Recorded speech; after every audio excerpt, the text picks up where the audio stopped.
Welcome to the Inspire to Invest podcast, where we're sharing stories from real estate investors and how investing has changed their lives.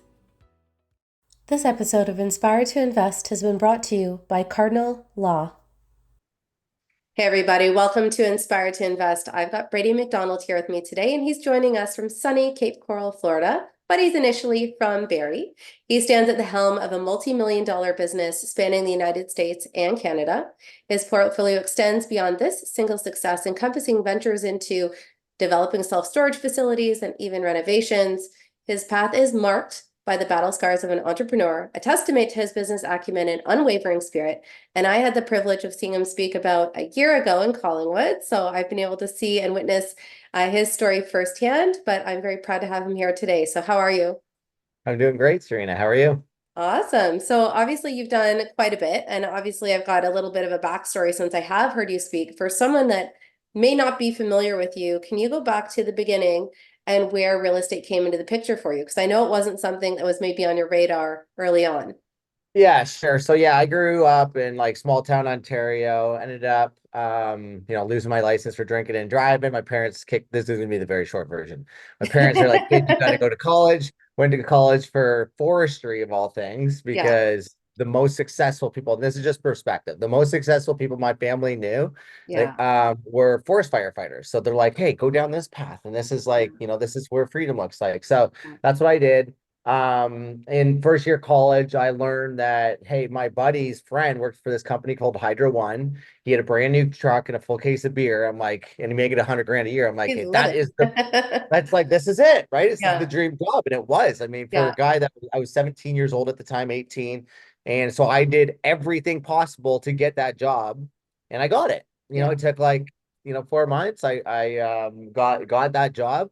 And because that's just the truth in life. I mean, it's just like if you want something, you want to have to know it's possible, yeah, right? Number two is believe in yourself, take massive action and never quit. You can get it. And yeah, that's everything. So that's what I did. So I had this dream job.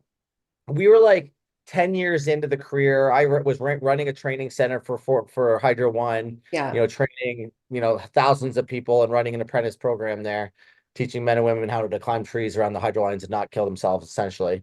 And, we were just like, like we had limited time freedom, limited, like you're capped financially, you had the union controlling how much work and effort you put into things. And we're just like, what's next? There's got to be more to this. And we started talking to people. We started looking at buying storage and developing storage because we heard, hey, no tenants, no toilets, but realized we don't have the money to do that. yeah, Um, then we were looking at network marketing and all these different things, buying franchises, you name it, and met a guy who was a full-time real estate investor, and he had 87 doors at that time, and yeah, he'd bought 16 of them that year, and it was only June, so halfway through the year, he'd bought 16 doors or a bunch of duplexes, eight yeah, duplexes, and I thought, hey, if he can do it, I can do it, right? And which is to go back to the truth, like if you know it's possible, believe in yourself, take action, never quit, you'll get it. So we did. In 2015, we started our company called BK Real Estate Investing, and we focused on converting single family homes to duplexes. And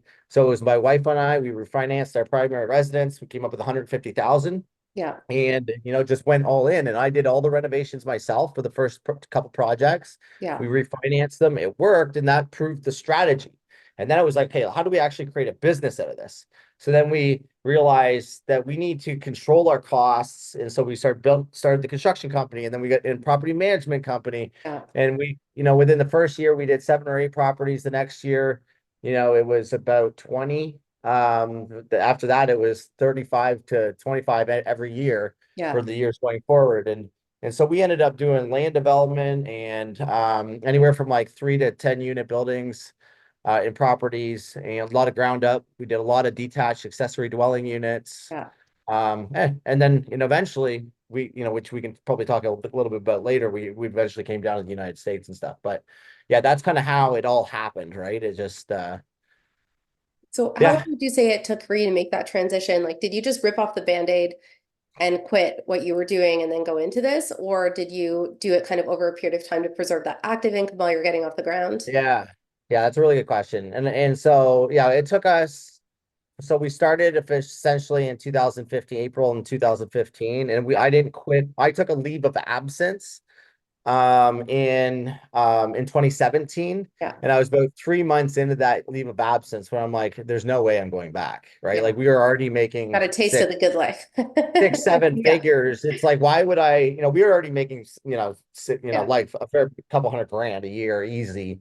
Replace the income already just by, Yeah. doing these projects. And so we always did like a bunch of buy and holds like we would refinance and hold them.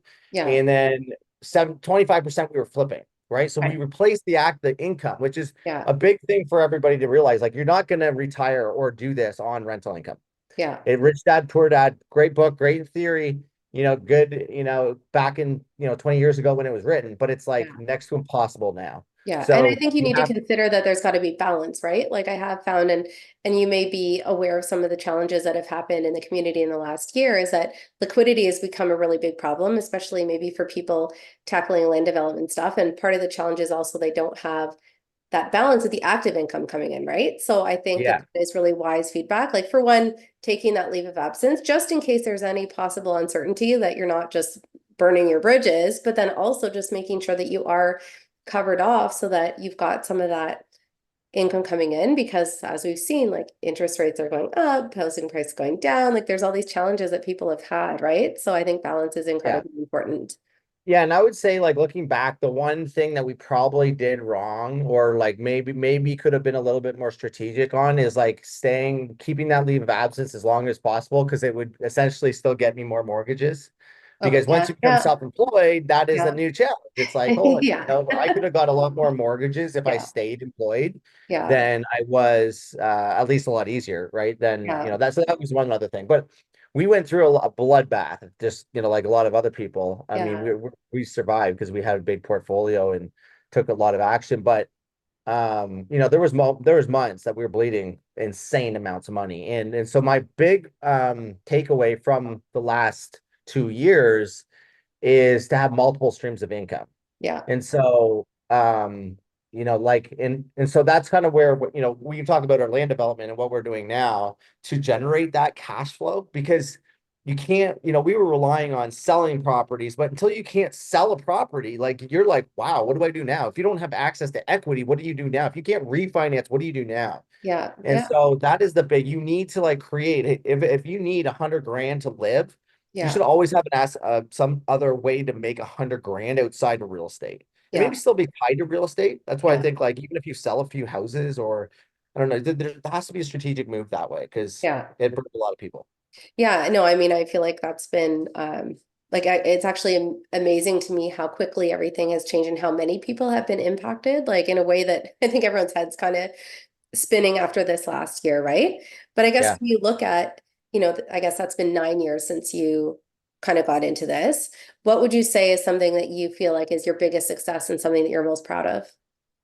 Yeah, I mean, we built like we've done hundreds of properties and built this big portfolio, all like most of it through joint venture partnerships. And to be Yeah, honest, like I remember like looking at some of these other investors that they're all done now because they, went bankrupt or fucked everybody. Sorry for the F word, but yeah, like I always thought, oh, it's like it looks so much, it looked like what am I doing wrong? Like I'm only able to do 25 to 35 deals a year and I'm giving up 50% of my equity. But you know what? The proudest thing that we ever did is we're operators at heart. We had a team of 20. There was not one other investor that I personally know had that team, but yeah. like we are one of the last ones to be surviving, Yeah. right? But And to we your did point, very that's well. that's exactly where you pinpointed it. The mistake other people have made, that they weren't joint venturing and they weren't using equity, they were using debt, and it wasn't sustainable. So for some of the Yeah, people that I've been exposed to that scaled really fast, like hundreds, like 600 properties in 6 years, they raised all the down payments, yeah, misrepresented that it was for down payments, and they raised so much debt and it just wasn't sustainable. And then they crashed and burned.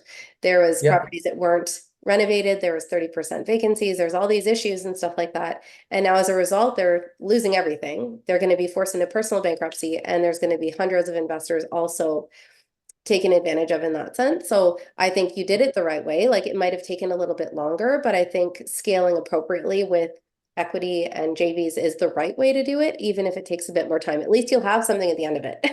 So, Oh yeah, for sure. And I think the important part is like obviously there's the way that you get the money and the way that you divide your equity. yeah, But the important part that most people forget about, and Canadians especially, and this yeah, is like we're like 10, 15 years behind the Americans, like with regards to operations and systems and processes and people and scale and using VAs instead of Canadians. Like no wonder you like everybody tried to do it themselves, and because they can't afford to have assistants and these other people to properly run a company, we did yeah, it all. yeah, We had like a property management company, we had a construction company, we had yeah, all accounting and bookkeeping in-house. There's no, I don't know very many other people that did. And I think that is what everybody forgets is like this is a business. And yes, you can get the money, you can get the debt, you can split yeah, it all. You have to do the thing very well. yeah, And you have to be able to, like keep your costs down, be able to report properly, communicate effectively to your joint venture partners, yeah, be able to like split profits fast and easy. And like this is a business. And so most people were like solo entrepreneurs still like with like a pile of units or a pile of properties and they just suck yeah, at it. yeah, It's easy to look good when times are good, but you can just see it's not we don't need to like necessarily highlight the big players that went down. There's a yeah, bit more small players that went down yeah, because and it's purely because they suck at operations because they weren't treating it like a business. yeah, And so I think we need to get that message back out is like this needs to be operated like a true business. And if you're not using CRM, if you're not using some softwares, a suite of softwares and using virtual assistants, yeah, then you're doing it wrong. yeah. You just, Yeah, and there's and obviously so just a lot of tools and things available to us now that might not have been there 10 years ago, right? But now that you have gone through some different cycles, maybe not as extreme as like 2008 or something like that, but obviously some ups and downs, what would you say are some of the biggest challenges and obstacles that you faced? yeah, it depends on where you are, I guess. In Canada, the biggest challenge is just the access to equity or just the access to banking. So, and the influence that the government has and the banking rules have on your portfolio. And so that is kind of what we saw in 2017, where the prices were going skyrocketing and then they Yeah, flattened. And that, when the prices go up so fast often and they drop, it's like your strategy has to change because what worked for the last 2 years isn't what works today anymore. And that's kind of what we're seeing today compared to 2 years ago. And so that's the struggle in the Canadian market is that the one thing that works today isn't probably going to work in 2 years yeah, because there's so much influence, there's so much, you know, things going on in the market yeah, where the nice thing and the markets are relatively small. That's the challenge. So now looking back on this, we struggled on it. It was painful because we would crush it one year and we'd have to reinvent. We'd all of a sudden have to build coach houses, learn how to do detached accessory dwellings. And yeah, that only worked for 2 years. Then we had to build ground up because like nothing else was penciling. So that whole reinventing, I don't love that. I do love the fact that in the United States there's enough markets. And although yes, you have to change and you have to pivot and you have to reinvent yourself, yeah, it's that like there is so much opportunity here that if you can figure out how to do this somewhat virtually, you don't have to reinvent yourself all the time.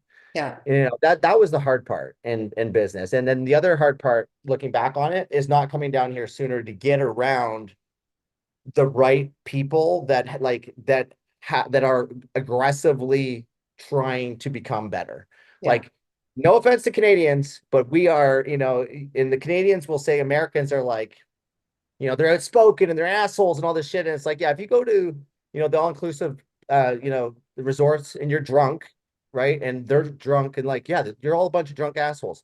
But when you come down with intention to put your ass in the right room, and you get around the right people, like there's so much opportunity, but they are so much better at business than we are. yeah, So much, right? Because they can they can do because of their market and the opportunity, like because the opportunity in this country, they can do what would takes us 10 years, they can do in 3 years. They just get and like, and so that's no fault of our own, but it is an yeah, opportunity of our own.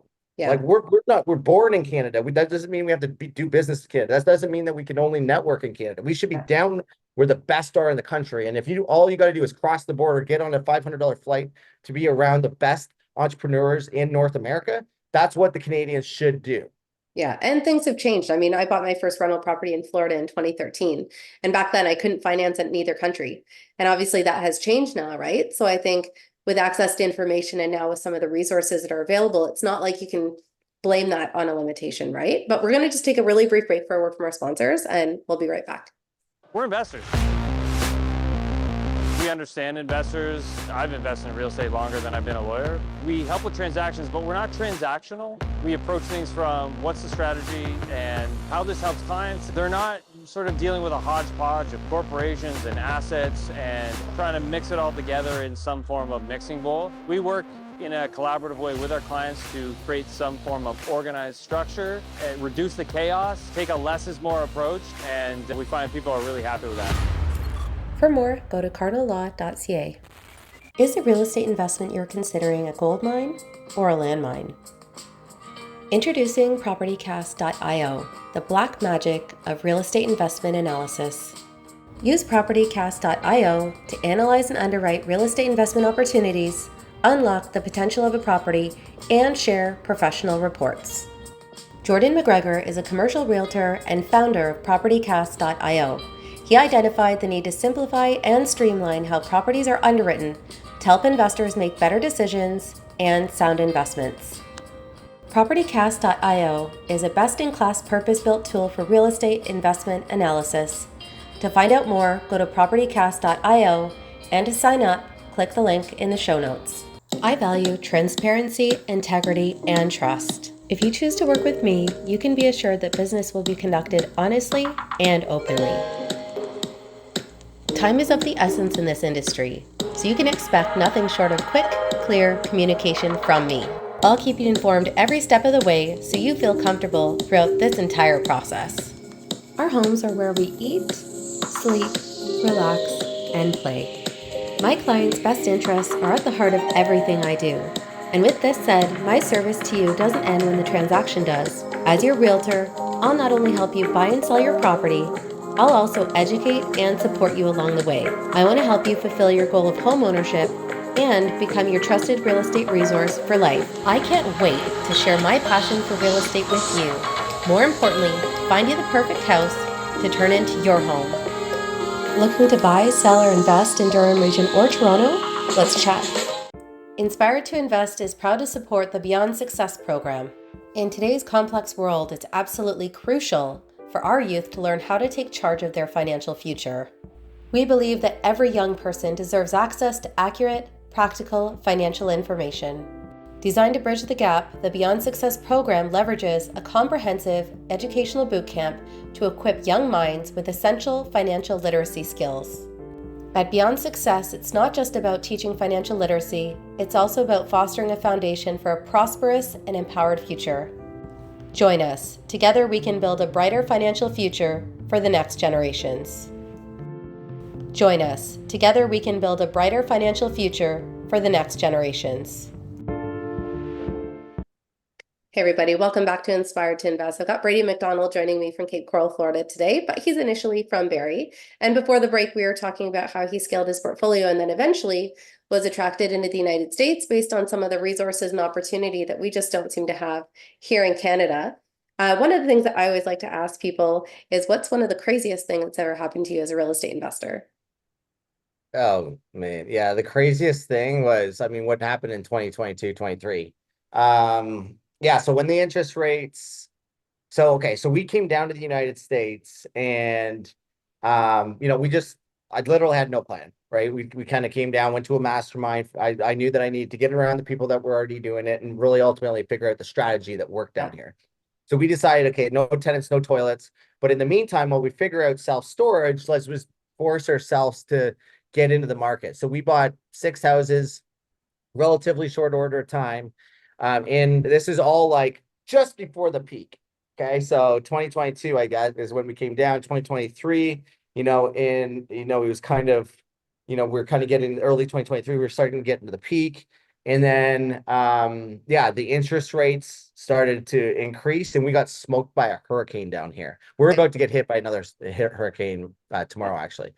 But yeah, we got smoked by a Cat 5 hurricane. And so, now we've got this portfolio in Canada that's gone from like sub 1% or just over 1% to 7. And the portfolio is bleeding like crazy. We had $15 million in development that we had self-funded up there, that prices were coming down. Well, the banks were like redoing the appraisals. They were coming in lower, so they're actually cutting funding on the finishing ends of the development projects. And then you had get a hurricane. So the hurricane, you have all these roofs blasted right off. I mean, all the shingles, all the tiles, all the pool cages gone. And these are flips. So now you can't run any of that through insurance, because you can't sell a house with the open insurance claim. So they cost us another like hundreds of thousands of dollars. It was just like, it was just one thing after another. That was the craziest thing. It's just like the compounding of not just one, but all the things happening. So how did you overcome that then? So what happened was, like, I lived in fear for like 8 months. We were trying to sell things, and but what we were taking the same approaches to what we'd always take. Like, if we thought it was worth 500 grand, we would list it at 515. But in a declining market, or even a market like today, which really isn't going up, you can't do that.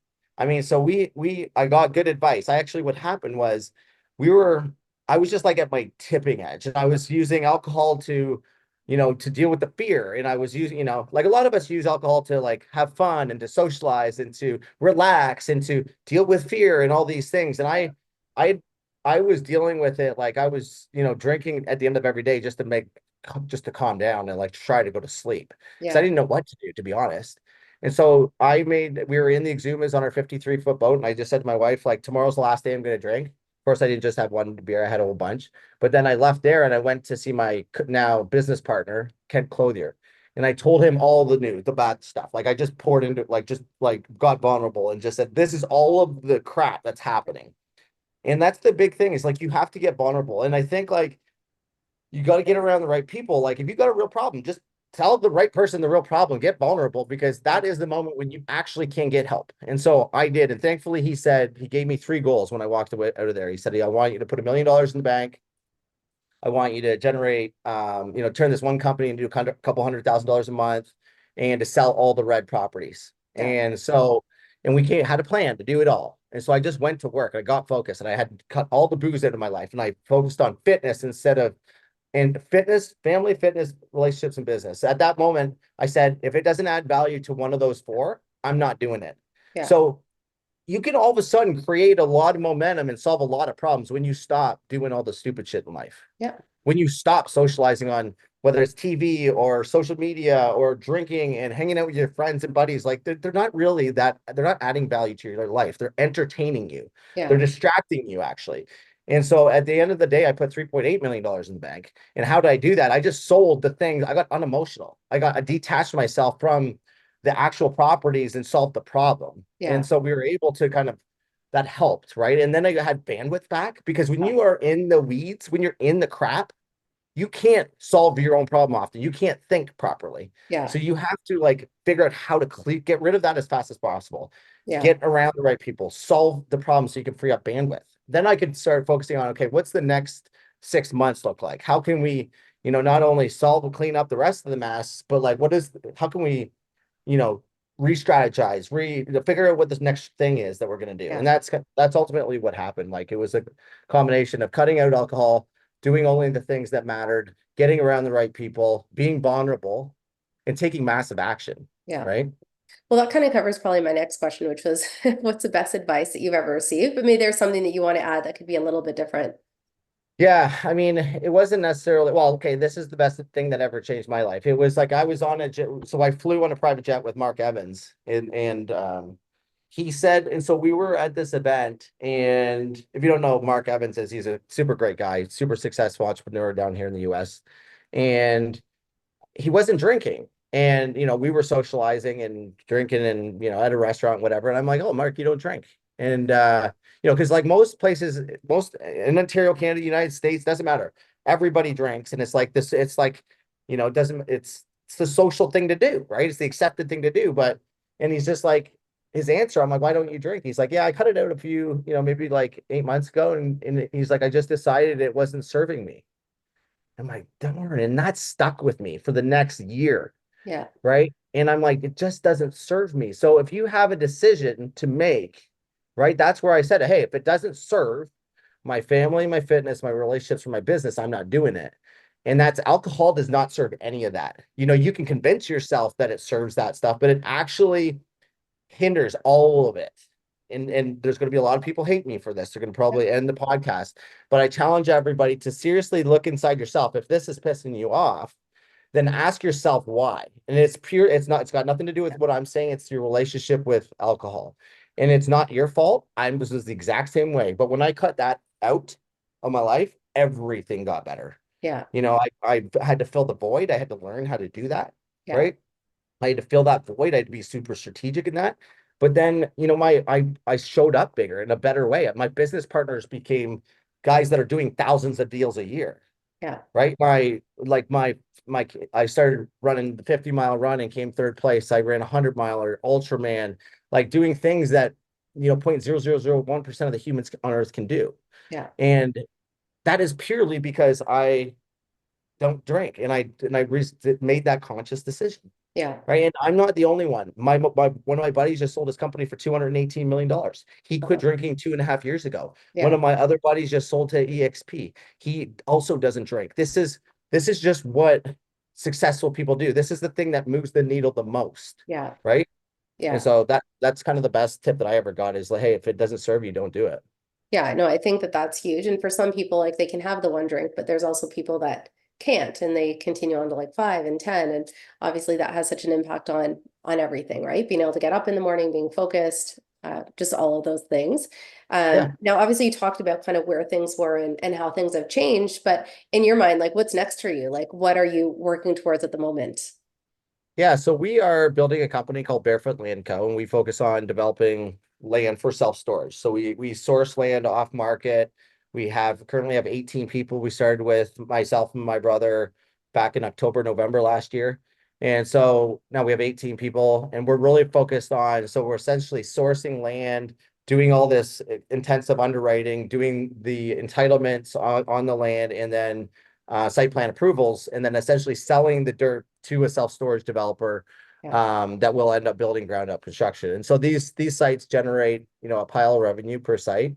It's hundreds of thousands of dollars, if not millions, per site. And so that I'm just really focused on, building out that company. And again, it goes really back to like what we did well, but we could have done way better is being operators. Yeah. And really running a company. And like we did it pretty good. Okay, I would say in Canada and in our last company, but I'm really focused on building an institutionally graded company that can scale. Yeah. And so, that's really what I'm focused on. Like I literally sit here and, wake up at 4:30 in the morning, get after this. I got a 100-miler coming up in 2.5 weeks. So I'm training for that. Like, doing a lot of stuff with the kids. We travel. Like that's the next big thing is the company. I got a vision board over here that has a $500 million check, right? Yeah. And that's not going to happen overnight, but it's not going to happen if I just get shiny object syndrome and chase the money and chase the opportunity. Yeah. It starts with like focusing on operations, focus on the foundation, right? So we can build a huge thing. Now, for someone that may not be familiar with it, I've seen just so many people that are really passionate about self-storage, and I've seen people going really big into this. And it's something that I think a lot of people look at it like, it's really that kind of a demand for like who are putting all their things in all these massive storage units? So maybe you can talk a little bit more about, the economics behind that, the demographics, and why there has been this big uptick when it comes to self-storage, maybe in the last 5 to 10 years. Yeah, it's been getting it's getting more recognition in the last 5. It's been big from like a private equity standpoint for the last 10. Yeah. And so, right, you can just kind of see like where the private equity goes is kind of like where the next big thing is going to be. Yeah. But yeah, so the reason why is because it is super stable during corrections. I mean, we've seen a decline since COVID in rental rates. But COVID was kind of like artificially created some of that craziness, but it's just super consistent. I mean, it's one of the only asset classes, best performing asset class in history through, like 2008 and like crises like recessions like that. Yeah. So yeah, that's why it's super, in it, you don't have all the people, you don't have the tenants, you don't have the toilets. And then there's a lot of assets, obviously, across the country that have mom and pops that have been operating it, where there's a big opportunity for those, where you can do value add. You just like step it, like, paint new doors, gates, fences, that kind of stuff, and operate it properly. It's a business. So if you drive your net operating income up, and you're going to drive the value up. So it's kind of like multifamily though, without all the people. Yeah. Now, So, for anyone that's watching that might be just starting out, is there anything in particular that you'd want to instill in them just to put them on that right path to success?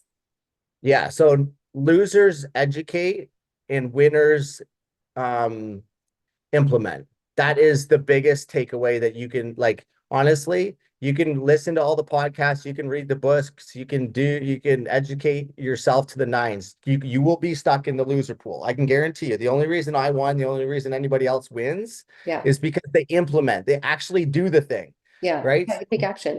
You have to take action. And so just remember that. Losers educate, winners implement. Yeah. Right. That is the biggest thing. And I mean, I think you need to educate yourself, ask the right questions, get around the right people so you understand the landscape of the thing that you're doing. Yeah. But then you have to literally take that big goal or that big thing, whether it's buying your first property, and break it down into different steps. Yeah. And figure out, hey, if the first step is to learn how to underwrite, well, then that's all I need to do. Let's not worry about how to make an offer and negotiate. Right. Let's not worry about having to renovate or do the conversion. Let's just figure out how to underwrite. Yeah. Right. Once you get that figured out in your head, okay, the next thing is to make an offer. Let's go and make 50 offers. Yeah.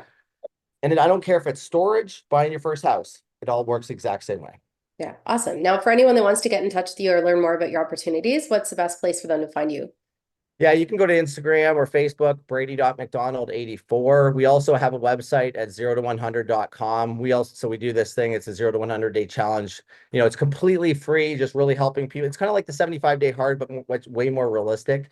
Because the one thing that most people forget, they think that making more money is going to get them to the life that they want.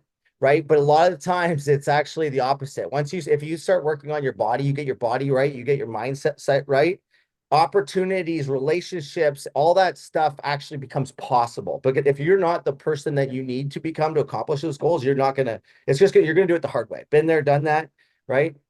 Work on number one. So that's what the 0to100.com is all about. But you can hit me up there on social media.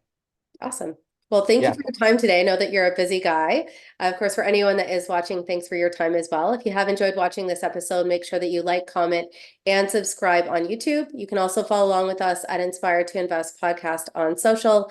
And remember, when you invest in yourself, the sky's the limit. Thanks again.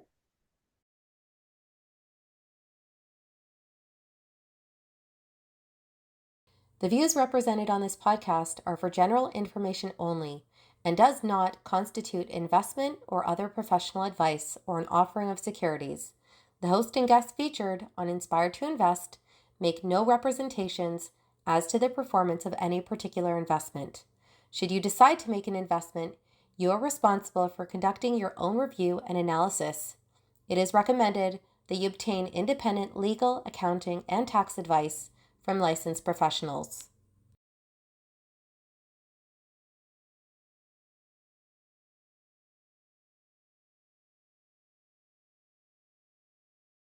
Thanks again to Cardinal Law for bringing you this episode of Inspired to Invest.